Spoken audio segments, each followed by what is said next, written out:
Hello and welcome to Stumble Upon. I'm Austin. And I'm Emily. Today we are discussing Mississippi Masala, directed by Mira Nair.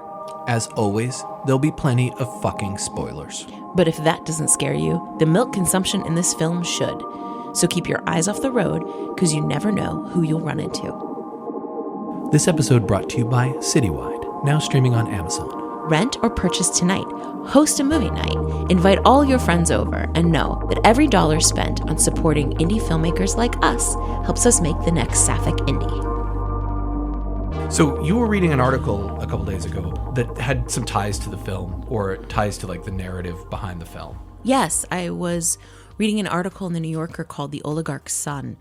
And it's all about a young man who committed suicide jumping off of a very fancy apartment building, and he jumped into the Thames. And the story is just sort of dissecting what happened to this man. Like, why did he commit suicide when he seemed to have everything going for him? What happened in his life? And as they started to unpack his relationships that he was involved in, different friendships he had made, well, he himself was a liar. And so we find out that he was pretending to be an oligarch's son.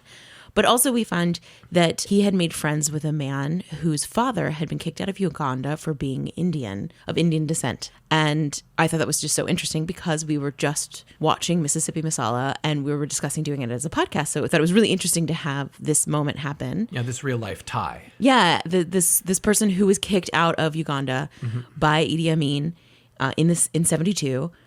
And here was his son who had befriended this young boy, and this story that's very interesting in the New Yorker. It's this most recent issue of the New Yorker. You should check it out. The Oligarch's Son just ties back into the film we were watching. Yeah. And from everything that you were telling me about the story, like all of that, as well as just the intricacies of how the narrative is intertwined, it really struck me how similar the kind of intricacies of that story are to how intricate the story of Mississippi Masala actually is. Because one of the synopses that I came across was on IMDb was an ethnic Indian family is expelled from Idi Amin's Uganda in 1972 and lives in Mississippi 17 years later. The dad sues Uganda to get his property back. The grown daughter falls in love with a black man, which as a synopsis, it's true. Like that happens in it, but it's not anywhere near. Doing a little bit more research on kind of how to describe the film, Criterion Collection put this film out on Blu-ray. And one of the things they say in their synopsis is they mentioned that this film tackles the thorny issues of racism, colorism, culture clash, and displacement with big-hearted humor and keen insight.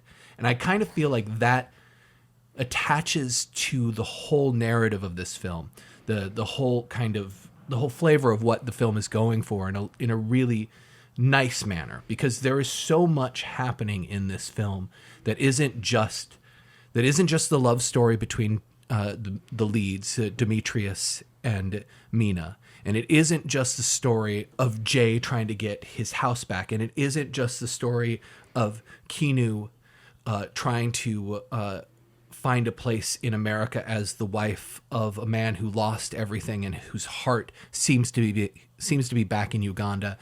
And the mother of a daughter who is trying to find her place in a new homeland. It's not just any one of those stories. It's a whole bunch of stories that that just really well match against each other as they push forward. Mm-hmm. Yeah, the screenwriter talks about, I watched an interview with the screenwriter, and she talked about how originally it was going to just be a romance, and then there was also a version of it where it was just the story of Jay losing his home in Uganda and trying to go home. And so there was all these different variations of what the screenplay could be and many drafts. But what she ended up doing was blending them all together, because she felt it was only through blending of all the different stories that you were going to get the rich tapestry of what we do have in the end, which is this incredible representation of a unique experience. Yeah, I would almost say of culture in America at this time. Mm-hmm. In the early 90s. Yeah. The thing is, it's interesting. I really love this film because, as we've talked about before, I did not grow up in the U.S. I'm an American citizen. I'm an Irish citizen, but I did not grow up in either America or Ireland. And so I have a sense of everywhere being my home and nowhere being my home. I'm not from anywhere. And which is a joke that I constantly make whenever we meet new people. Like I go, I'm from Seattle and Emily's from nowhere. Exactly. There's no way to describe where I'm from because every 2 years we'd move. and not just to another state, but to another continent. And so I love this film because I really identify with the lead as a person who doesn't fit anywhere, being of Indian descent, but being Ugandan, which she is, Mina, because she was born there and she spent her first 7 years there. And that's a really important part of your childhood. And so, especially with myself, having been in Indonesia when I was also around the same age as her, all the way up until almost 10. And you have this sense of like, this is home, but then she moved to England, which is where I was prior to Indonesia. So that's home. And you have this sense of all these different places being home and who you are, and your family is your home. But you also don't fit anywhere because there's so much cultural references you don't get and you don't know how to participate in. So you're kind of watching. That's one of the things I love the most about Mina's character and the performance of our lead actor is that she watches all the time. And I think that's a really good representation of being a person who's not from anywhere or who's from a lot of places, is you're always watching because you want to find a way to participate in the culture that you're in and kind of get to know the culture, but you can only do that by paying attention. There's a lot of her performance that's very quiet, and she talks a lot about how she was very, very shy on set, especially working with Denzel, who just won an Academy Award. And so she was nervous working with him, but also I think it's just a really good representation of being that person who's an outsider and is trying to find a community, but blending in more than just the one that's required of her, which would be her Indian community. Like, she wants to participate in American culture, but she's also a brown woman in Mississippi. And so that gives certain limitations, but also opens some doors. And so who is she as she tries to define herself as a young 20-year-old? Well, it speaks even to just the narrative of how you are represented in both your community and the community at large, like the community that you find in your family or in your closest family friends or just friends, and the community in which you find yourself in the town you're in, the neighborhood you're in, the city you're in, the country you're in, like the friends you make. Yeah, like there's an interesting discussion about how you fit in to the community that you exist within.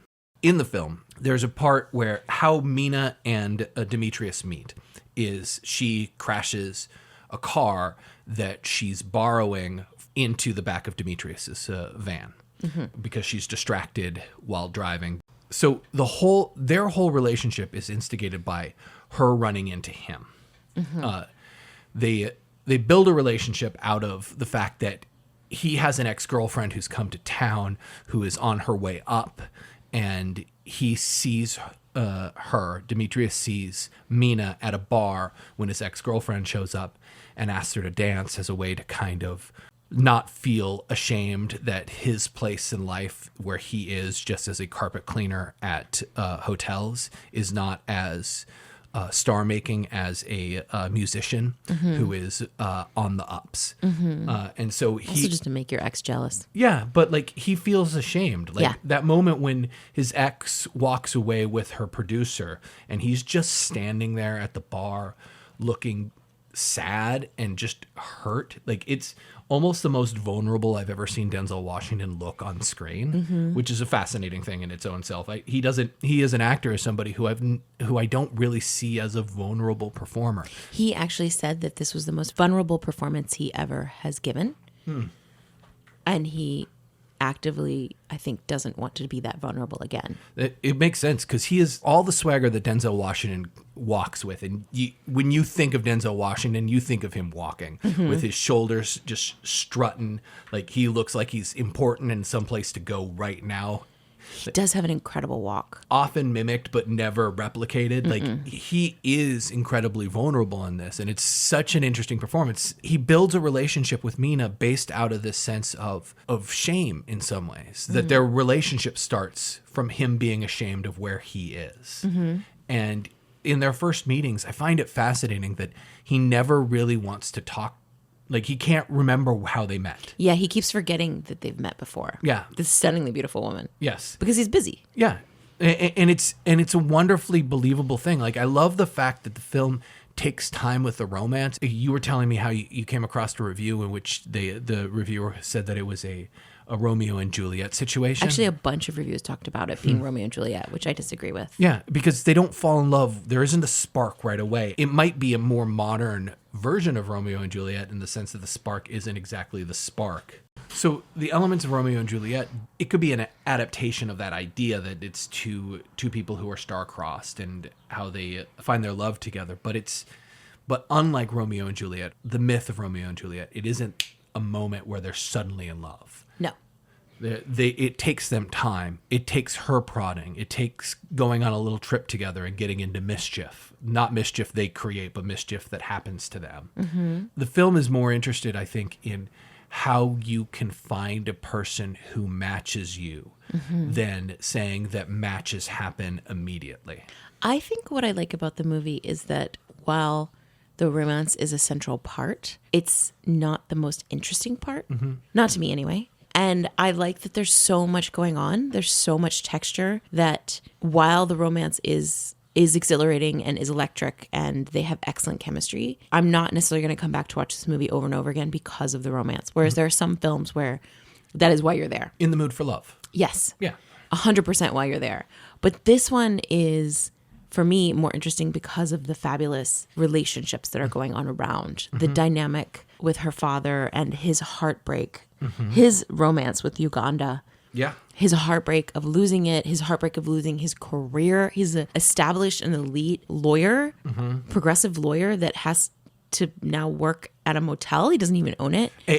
And that point is interesting as well because it's said that he doesn't even work there. He's just there. He's just there. Like that his wife runs the liquor store. Yeah. And that he doesn't do anything except send letters to Uganda to try to get his property back.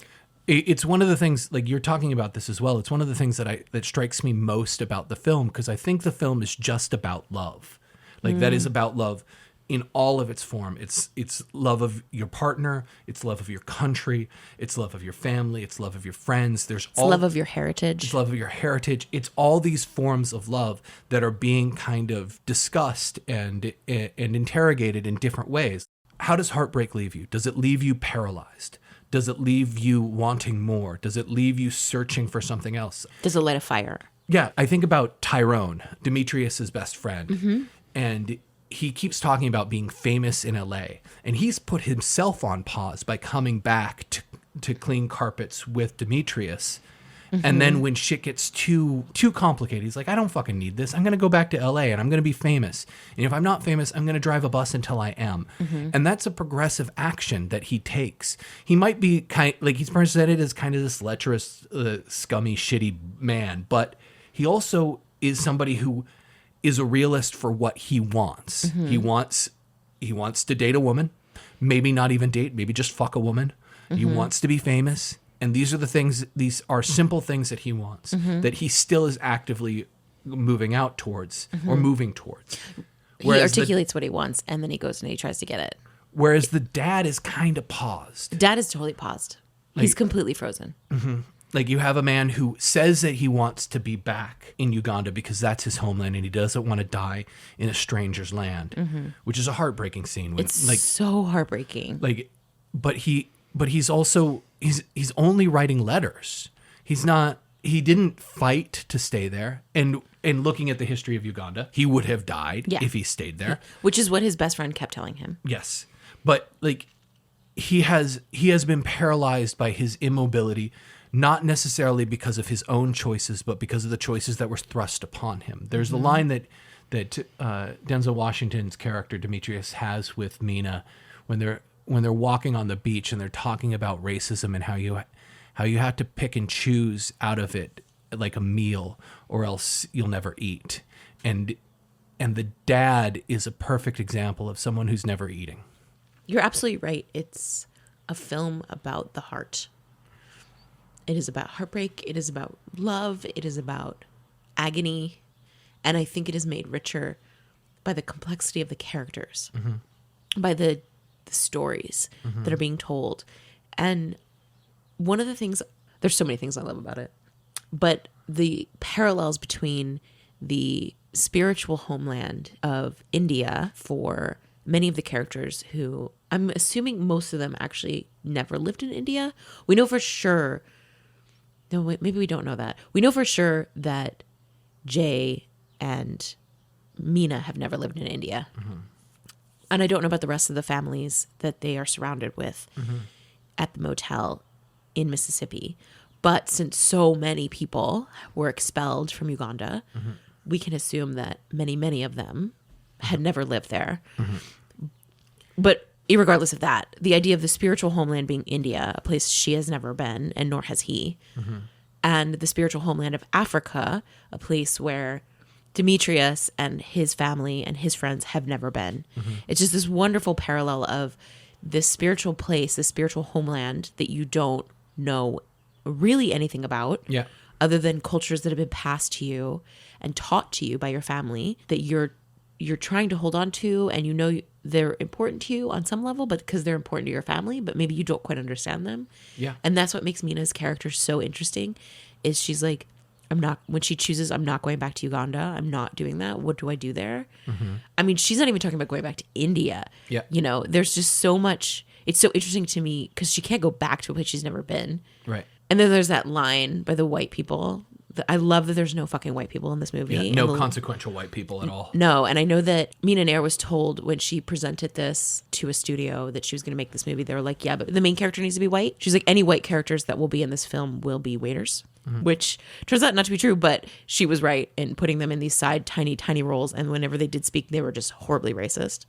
I love that. Yeah. I love that there's no space for them here. They don't need any space. Yeah, they don't need it. There's amazingly enough racism in this film without the white people being there to promote it. And that's not to say that there isn't racism by white people in this film, because there's a ton.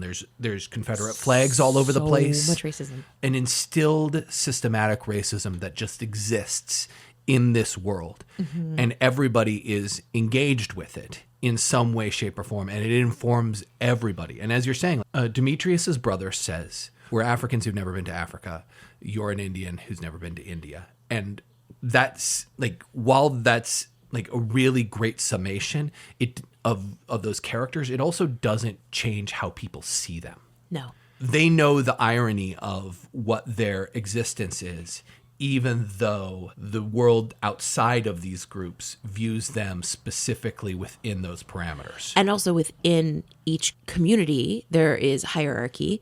There's a lot of discussion about racism within the Indian community, about you can be dark and wealthy, or you can be fair and poor, but you can't be dark and poor, which Mina's character is. Yes. And so there's a lot of hierarchy there. Within the Indian community, it's really complex and very detailed, and we only get a touch of it.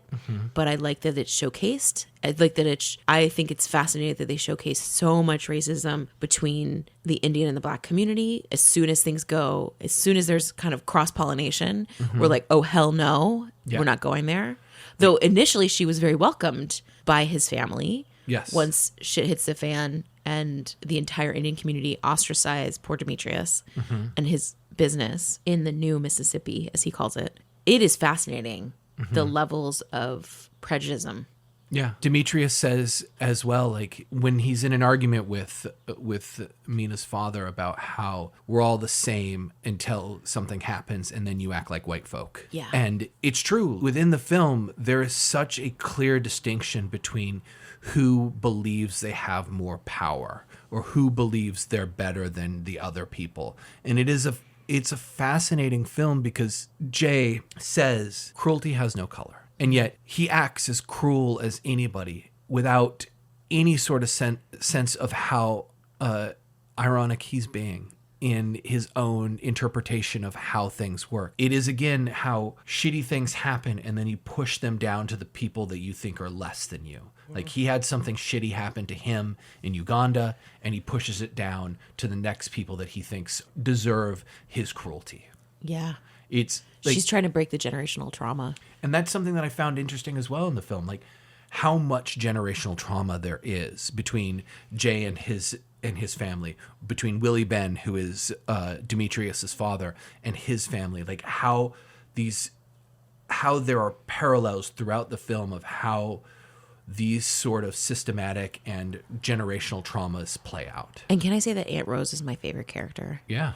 She's so wonderful, and she calls everyone's bullshit out, and I love it. I do. I think she's so refreshing. For a film that's 30 years old, it could have been made 5 minutes ago. Yeah. As Mira Nair says, this film made 30 years ago. There have been no films like it since. Even though there's been more than enough room to tell these stories, like the lead characters being Indian and black and no white people in it. We need a hell of a lot more of that shit in America. We need so much more art that is being made with so many more brown directors and black directors telling these wonderful stories and getting the white people out of the room. And also, films like this also matter and are important because they're sexy. Like, I don't love the sex scene in it. I don't think it's really I don't really care for it. It doesn't do anything for me. But the scene in which they are talking on the phone before their sex scene, before they travel to Biloxi together, where she's laying in bed and he's laying in bed, and we see these two bodies, and we just look at them, the way she moves her sheets with her legs, the way he sits on his back, lays on his back with his legs up. There is something really gorgeous and sexy about these moments. It's erotic without being exotic. Yes. And I think it's really beautiful. I agree with you that the phone scene is very sexy and the sex scene is weak. But I think I understand. I've watched a lot of interviews. I've read some articles. I think what happened, in my opinion, with that sex scene is cultural oppression in the sense of a young actor who's Indian and knows her whole family's going to be watching, an Indian director, a female, who knows the entire Indian community is going to be watching, and there's a lot of restrictions on what you can show. So Sarita, who plays Meena, talks a lot about how she worked with the costume designer to play around with the rebelliousness of her character in the costumes. So she gets to wear a Bob Marley t-shirt and she has it torn in a couple places because that would be her rebellion, have it be a little bit sexy, but then she covers up all the time. So she's always wearing American style clothing, but then wraps up in a scarf or then puts on a traditional Indian outfit, because she's on this rebellious adventure in Biloxi, right? So she talks a lot about how there's like a little bit of a peek, a little bit of showing of skin, but then a withholding of it. And so I wonder if some element of the sex scene was representative of that moment in time of being an expat, of coming from an Indian family and trying to be sexy without showing very much. Also because I understand Denzel Washington does not like to take off his clothes. And so he was like, the director was warned ahead of time, he'll never take off his shirt. But he said, I need to take off my shirt for the scene. And apparently that was surprising even to the director that he was willing to do that.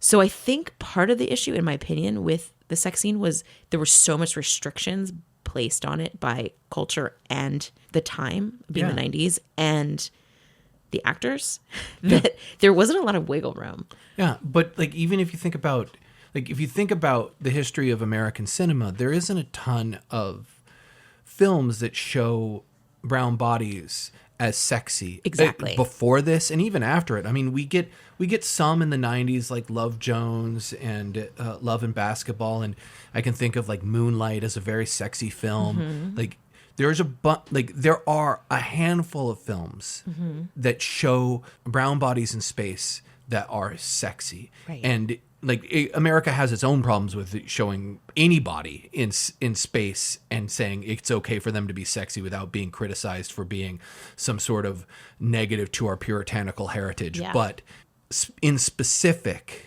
we as a culture and as American culture seem to exoticize anything that isn't white, Anglo-Saxon, Western European. Yeah, absolutely.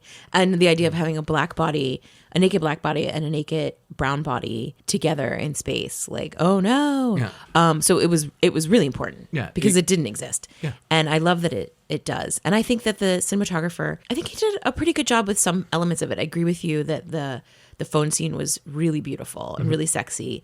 And I think that there's some elements of the white sheets in the hotel room that really worked to balance off of their skin tones that I thought was really beautifully done. But I think we could have done a lot more. And maybe that's the challenge, right? Yeah. Make the next movie that is super sexy with brown bodies. But as you're saying, like there's some things that a filmmaker just can't get past. Cultural puritanicalism is something that is Oh, yeah. Like you can't really do anything about it. Like there are so many people that have been ostracized because of their bodies. I mean, America is a perfect example with the witch trials, with how we view how we have this very specific understanding of either women are virgins, whores, or crones. Yeah. And that's it. And no matter what a filmmaker tries to do or tries to articulate about, no, it's not this. It's like, it's a body being a body. Like we can be incredibly powerful beings just knowing that our bodies are strong and beautiful. No matter how many people say that, the culture moves slow, which is something also that the film says. I was young once like you, and I was idealistic, and I thought that the world would change, but the world is slow to change. Yeah. And like that is apparent in all of this. Yeah. It's also interesting to think the world is slow to change, but the world is also made up of people. Mm-hmm. And when we talk to people individually, like we were watching that George Carlin bit, like you can see the world in somebody else's eyes. When you talk to somebody one-on-one, you can see the universe in them. Mm-hmm. But as soon as we get into groups, it starts to clot. Groupthink. Yeah. Like people start getting afraid. People start slowing down. People stop being an individual. They start being concerned about what the individual next to them thinks of them. Which makes this film so interesting with the idea of the individuality of Mina and the individuality of Demetrius and how they're able to break free and start something entirely fresh. But they have to literally leave to be able to do that. Yeah. And we don't know where they're going to go or how they're going to end up. I have high hopes for both of them. Yeah. And I think it's possible for them to have a really amazing life together. Yeah. But maybe not in that small town of Mississippi. I think so too. But I always have kind of been a dreamer for that. It's just more fun. Yeah. It leads to more possibilities to think that like their lives could be happier. But I think, so I want to talk briefly about the beginning and end of the film, because I think that it's an interesting thing. And you said you read Ebert's review, and and while he liked the film in general, he thought that they could cut the stuff in Uganda. He felt that this film was 3 films in one. Therefore, there was too much going on, and we should just worry about the romance. The 3 films were being kicked out of Uganda, living in Mississippi, and the romance. So like the Indian community in Mississippi and the romance. And he thought that we should just focus on the romance. And I entirely disagree with him, because that would be boring. It's far more interesting that we have this history of what was going on in Uganda in the 70s and the repercussions of that, as well as the fact that it just makes it a really rich tapestry to have these 3 stories. I don't know. I think he's myopic in his view often. Yeah. I think the thing that with time that we are fortunate to have, because we could watch this film. Like I saw this film, I want to say like 15 years ago for the first time.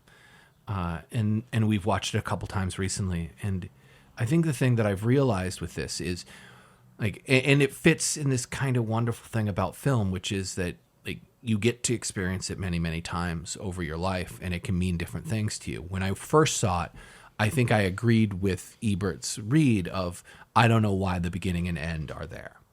Like, but that was a very young man's opinion, a very uncultured opinion at that.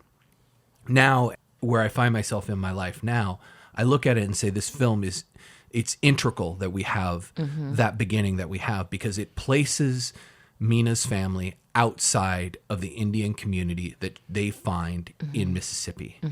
That the Indian community, as we meet them at the beginning of the film, is celebrating a wedding in which the one of the characters who owns the motel is getting married to a woman who it feels like an arranged marriage. It must be, because she has no interest in him. It's never said, but it feels like they're presenting, like the film is presenting this is what happens in this kind of traditional wedding, or this kind of traditional thing where people don't really know each other and don't particularly like each other. So we're going to use that as a way to highlight Mina and Demetrius's love story, and why that's different, and why it's interesting, why they get to know each other, and how they fall in love with each other because of the fact that they are able to experience things together. What happens when you don't follow the traditions and the expectations that everyone in your life is putting on you, and you follow your heart? And that is given to us as an extra layer of understanding by showing Mina's family as outsiders. Yeah, they're definitely outsiders. That they're not they're not Indians in the sense that the rest of the community is. They're Ugandans, but they're also not that, Right. because they are displaced. Mina's family sticks with the Indian community that they're surrounded by, whereas Mina integrates with everyone. She has friends who are Black. She's very comfortable. She knows the dance moves when they go to the Black club. Like, it's really cool how you see that she's really welcomed Mississippi and like moved in and like got comfy there in a way that her family has not. Yeah. Well, her father has not, because her mother has. That's true. Her mom runs the liquor store, and she's super. Yeah. She has a bunch of friends. She has the guy who's playing harmonica and flirting with her And sings to her every day. and gets his one beer and one cigarette because that's what he can afford from her. But he's singing about her dimples and how they make him smile every day. Yeah, you're right. She might still have her traditions, but she has, in her way, found her community, or found a community in the film, which is also important because when Jay finally gets a letter from Uganda to say that his court case is coming up and he has to go back, she doesn't want to go. No. Because she has a place. Yeah, she's found her purpose or not, she's found her place. Yeah. Yeah. And I think that the reason that Uganda is placed up in this film, and why it matters so much at the beginning, and why Jay's story in relationship to his best friend in Uganda gets time, and why Jay needs to go back to it at the end, is for that last image of the film, which is he decides to give up his court case. He decides that the property that's there is not worth fighting for. But in the last image, he's walking through the town, and he stops by a group of people who are dancing to some music, and this little kid reaches out and grabs his face, this little African kid, and you see Jay smile. And the film ends with that. And I feel that that's really important because of the fact that he has been broken by his friend. And in his journey back to Uganda, he finds out that his friend was murdered by Idi Amin's troops, his friend who got him out of Uganda in the first place. Yeah, who bribed the police to get him out. Who bribed the police, who heartbreakingly told him that Africa is for Africans and that he is not an African, no matter how much he was born there. And that all of this regret and hatred and life in a still life that he had frozen himself into is relieved in this moment where he sends a letter back to his wife and tells her that he's not going to pursue the case and that his heart is with her wherever she is.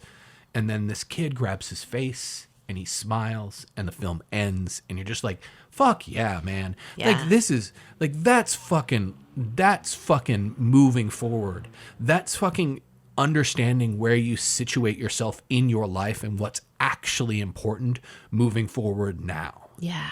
For what I thought when I was younger and for what Ebert criticized in his initial review, that moment is everything that matters in the film. It is a reconnection to who you could be rather than who you've let yourself become. Yeah. It's beautiful. Mira Nair's husband-to-be at the time, and current husband now, was Ugandan and was kicked out and as an Indian man. And so I also think there's a lot of depth to the character because she literally had access to a person who experienced that story. So what was to become her husband, her boyfriend at the time, was very much Jay's character. I thought that was very interesting that she had someone. And so the screenwriter flew to Uganda to study and talk to people there, and then flew to Mississippi and hung out with people in Mississippi and in the motels to get to know the local Indian owners, and then spent time in Greenwood, Mississippi to actually get to know a lot of the African Americans there and get to know their life experiences, so that when she wrote the story, she felt like she could bring as much authenticity to it as possible. And so I love that she traveled a lot and spent a lot of time in these different places to talk to people, interview people, and get to know them before she started really digging into the script. I think felt it shows. Lived in. Yeah, it really is. And she had two major questions, which I really like, which is, where is home? Which goes back to your point at the ending of it. It's where you are. That's what Jay's perspective is. And do you stick to your own kind? And those are her two questions that she asks throughout the film over and over again. And you really see that. Yeah. It's very apparent that the film is interrogating that idea. Like, there's a moment after the car accident where the uncle, I think it is, of the owner of the motel goes to Yep. Demetrius and Tyrone. And Napkin. His name is Napkin. His name is Napkin. And Napkin asks in this very roundabout, very like bordering on incredibly racist conversation to Demetrius and Tyrone of like, all African Americans are good At sports. And then he mistakes a wrestler for being black, but is actually Puerto Rican. And he's like, all of us have to stick together. And it's just an incredibly awkward situation. But his core is, are you going to stick with my kind? Because we're all brown together. And then the film interrogates that question by saying, no, they're not going to stick together. They're all going to fucking hate each other as soon as what I would say is cultural oppression, as systematic oppression, gets to a place where they no longer can just be friends because they want to be friends, but because they have to be enemies because Sexism. And capitalism has fucked them. Well, yeah, I mean, I think ultimately sexism is the problem. And racism. Racism, yes. Yeah. But the problem is that how dare you sleep with one of our girls? Mm-hmm. And so we have to protect her and we have to control her because we didn't approve of what choice she made. Mm-hmm. And so, yeah, I mean, it's all just, there's so many isms in this film. Like all the oppressions, the oppression pie is very full. Huge. Like cultural, sexual, spiritual, emotional, like all the oppressions are represented. Yeah, it's a tapestry. Yeah. It keeps going back to it. It's a tapestry. I grew up going to, in Normandy and other places throughout Europe, seeing these giant tapestries on these castle walls. And I feel like this film is a huge tapestry of stories. Mm-hmm. And you can focus on a little part of it if you want, or you can pull back and see the whole big picture. And I love that. Yeah, it's how she describes masala. It's a blend of spices, hot and spicy. Hot and spicy. She's hot and spicy. So another thing I want to talk about is the cinematography. Okay. I read some interviews and watched some interviews with the cinematographer, Ed Lachman. And he has a history. He was a documentarian as well as a narrative cinematographer. And so he came to the table like the director with a documentary background and wanted to tackle it from that perspective, to be like within the character. So he was both observing, but also kind of getting into it like a documentarian would. And that's sort of how he tackled the cinematography of this. And so what he wanted to do was really create two different worlds. He saw the world of Uganda and the world of Mississippi, and he wanted to really differentiate them. Mm-hmm. So what he did with that, which I think is so interesting, is he used two different film stocks and two different lenses. So for Uganda, he chose Fujifilm, and for Mississippi, he chose Kodak. And he did that because Fuji had more blue tones and pulled out greens, which he thought would be better at capturing the lush, rich landscape of Uganda. And then for Mississippi, he went with the reds and the oranges to pull out the deep colors within the Indian community and within like the arid landscape. Yeah. And so those were his two choices for film stocks, which really gave a texture to his two locations. And then he chose different lenses. He chose Cooks for Uganda, and he chose Zeiss lenses for Mississippi. So for Cooks, you get a softer focus. He said rounder faces. And so it was more for portraits. And then for Mississippi, he wanted harder, sharper edges. So he went the Zeiss lenses. And then after that, he thought light was really important. And what I liked what he said about that was that the light in Uganda is really different from the light in Mississippi. And that's because it's a super rich, lush landscape. And you have all this vegetation, and it was the monsoon season. So everything was sort of diffused. The light was really diffused. And so he wanted to lean into that with Uganda. And so then he would make a starker, harsher reality of Mississippi with the arid landscape and sort of the lack of vegetation and the dryness. And so then he had this really harsh light because Mississippi has harsh light. The sunlight is so harsh there. As we well know from driving through and spending some time in Mississippi, really had an amazing adventure. 2 weeks in the South, which I would like to do again. But you could tell the heat is so different there than the heat in Uganda. And they wanted to showcase that through visually, through the light and the textures and the color of the film stock and the lenses. I I totally see all of that. It's also interesting to think of like using Cook lenses for home and memory because it is softer, and that's how home feels to a lot of people. Yeah. Like, or this idea of home Nostalgia. feels. Yeah, if like nostalgia is a better word. Home can be dangerous to people, but like nostalgia feels soft. Yeah. It feels like the edges have been filed off, whereas Cooks or Zeiss lenses in my experience are really sharp. Like, and they feel very cutting in how you look and how you look at things. Like the stark reality of how they find themselves, Mina's family and Demetrius's family in this situation, is really fitting for the type of choice that he made. Yeah, I love it. It's a really smart choice. Yeah, and it's just so interesting. Like, why not play around with really defining these two locations as very different? So play with the color, play with the softness of the lens, play with the sharpness, play with the light. What are ways that we as filmmakers, how can we help tell our story visually without using any words? Yeah, and how can we just impress an idea upon somebody without actually having to say it? Yeah. Because that's what a visual medium is. You impress upon somebody the feeling of the place, the vibe of the emotion that you want to go for with what you're shooting. Yeah, how do we use the visual landscape to tell a story? And also audio, sound-wise. Like, I find that interesting in this film. I really love the use of music. So you have Indian music played at the wedding. You have her mom singing a song, a traditional song. You have this landscape of the traditional Indian music, and then you have Ugandan music, and when they're in Kampala, and then you have the Mississippi blues playing, like live performances, but also a soundtrack of it as we're driving through past these plantations.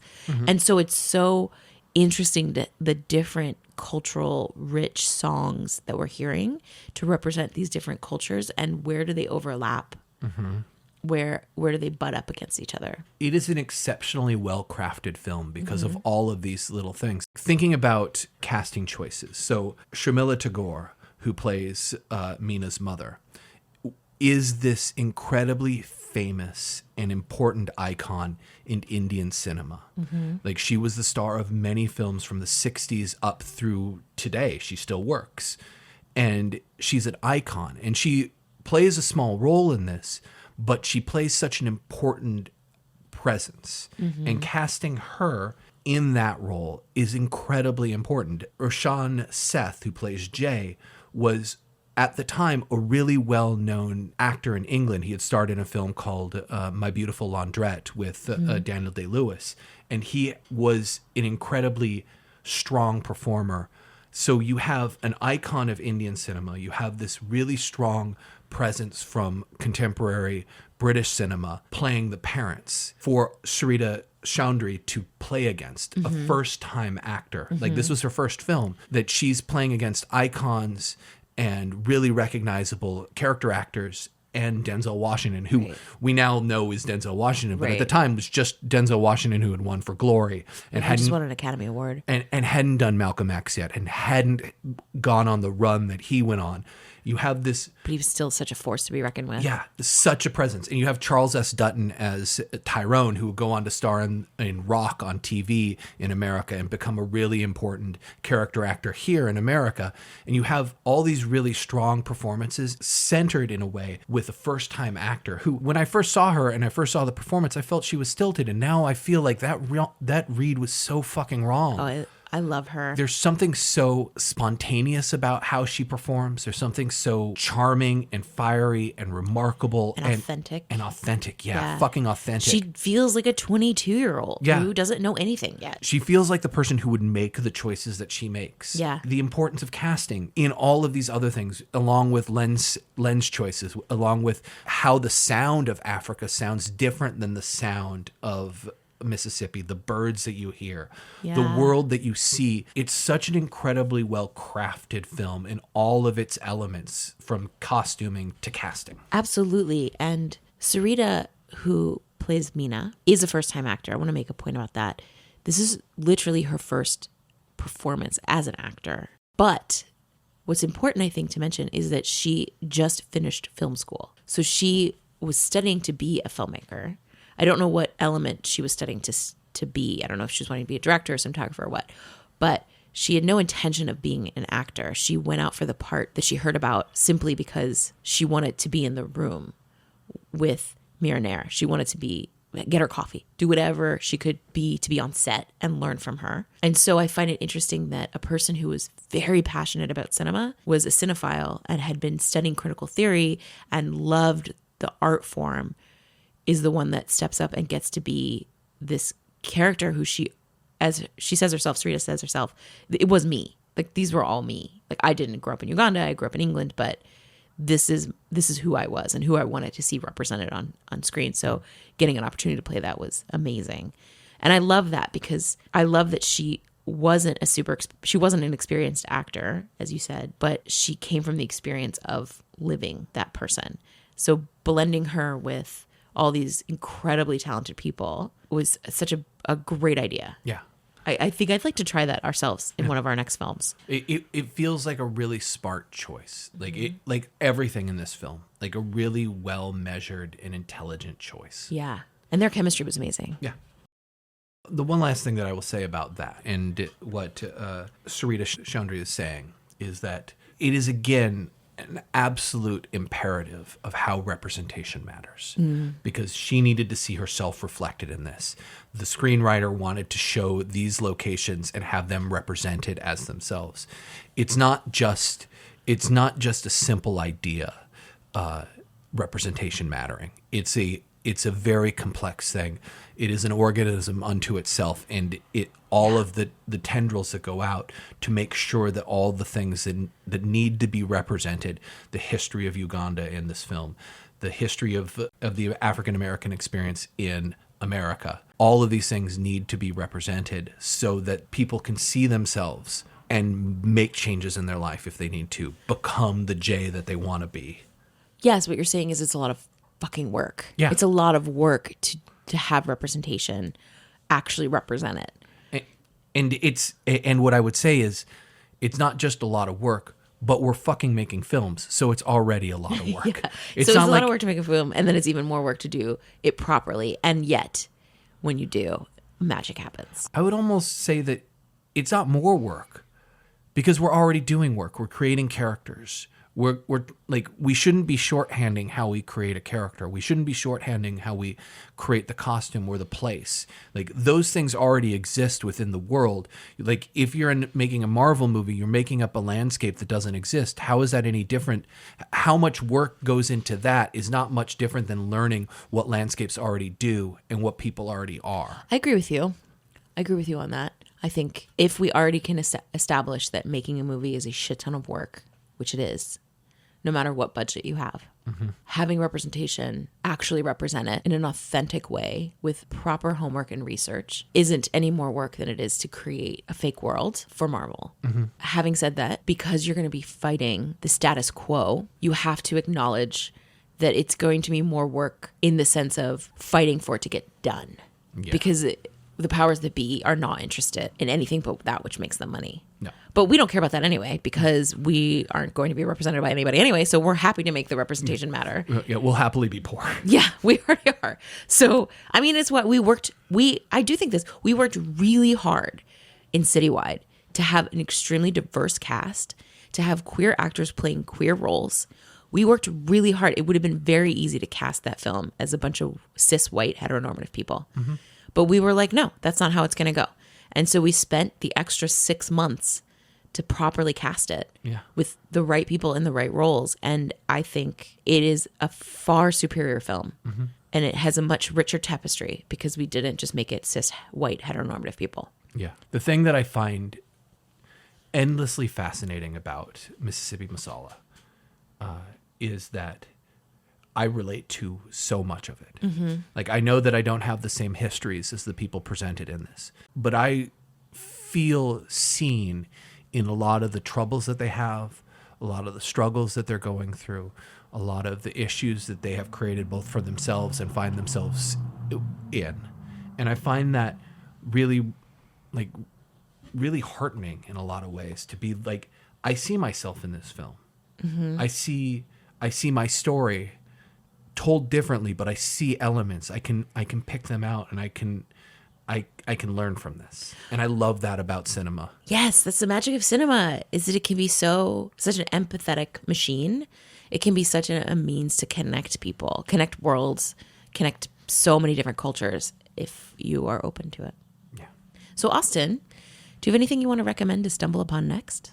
I do, in fact. I would like to recommend to stumble upon a film called White Material by Claire Denis. It's also a film set in Africa. It stars Isabelle Huppert, and similarly to Mississippi Masala, it's about a person who is actively being told that they need to be displaced. But in this case, it's a colonizer who has a coffee bean operation that she doesn't want to give up on and doesn't want her family to leave, even though there's an impending civil war coming and guerrillas are coming to kill them all.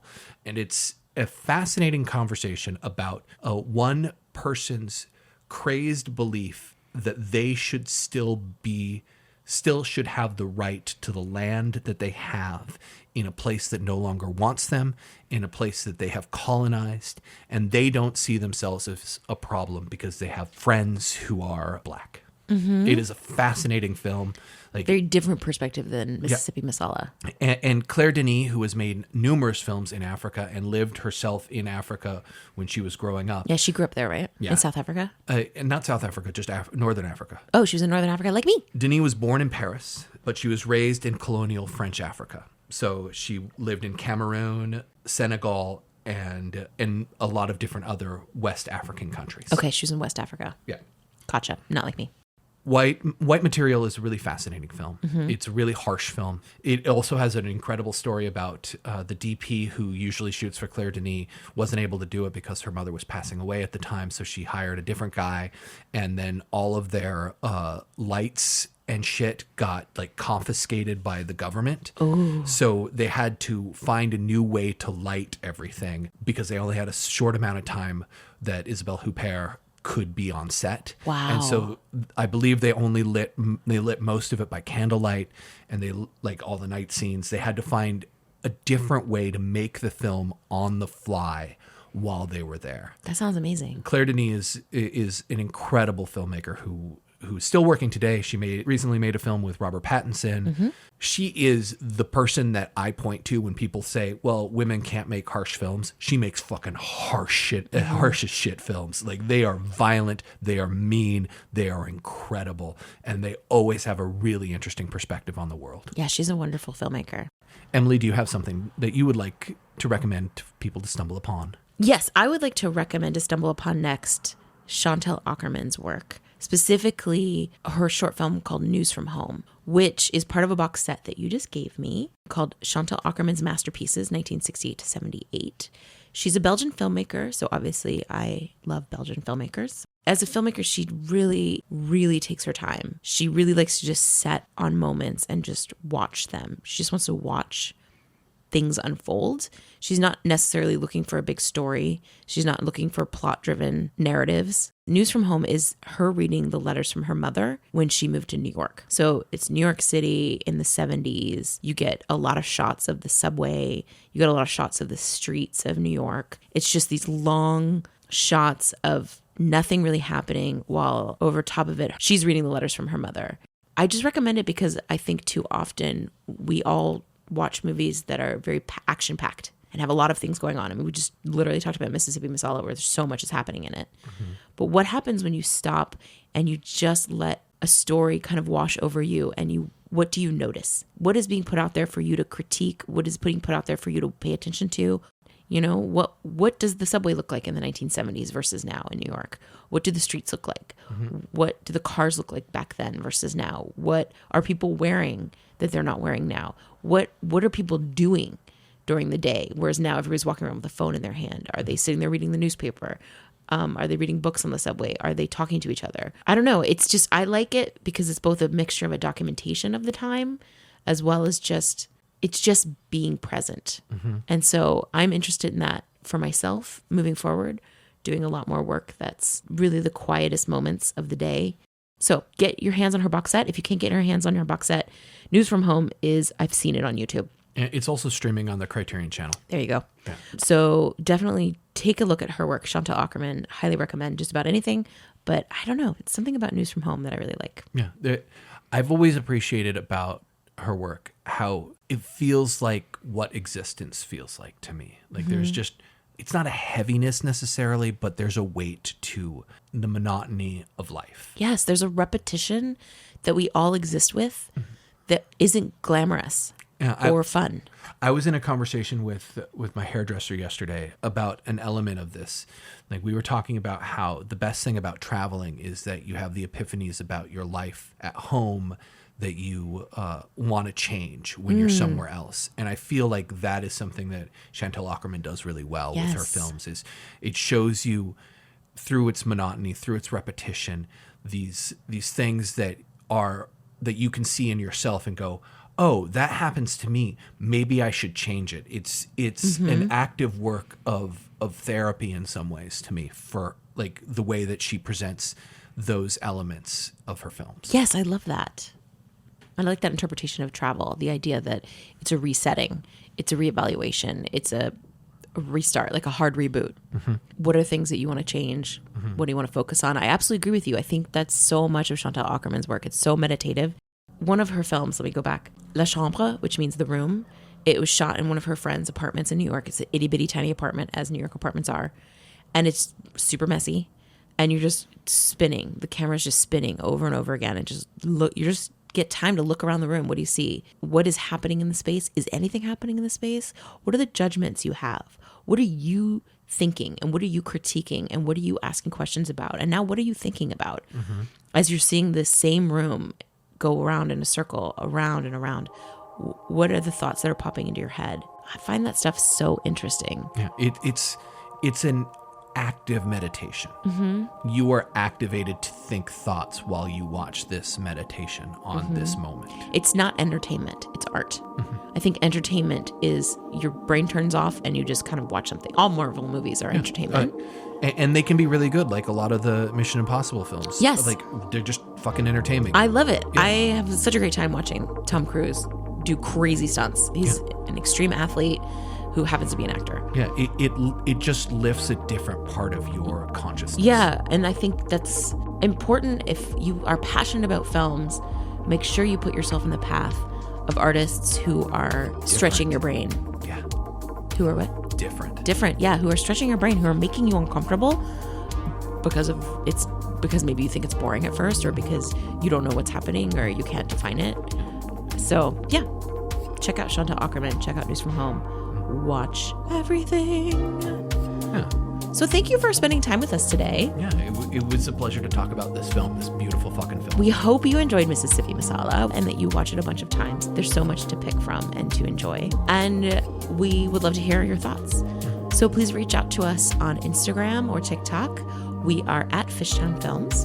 And if you want to support us in other ways, rent our film Citywide on Amazon or Vimeo. Yes, please do rent or purchase Citywide. By watching the movie and sharing it with all your friends, you help us make the next movie, which we are currently in pre-production for. Hey.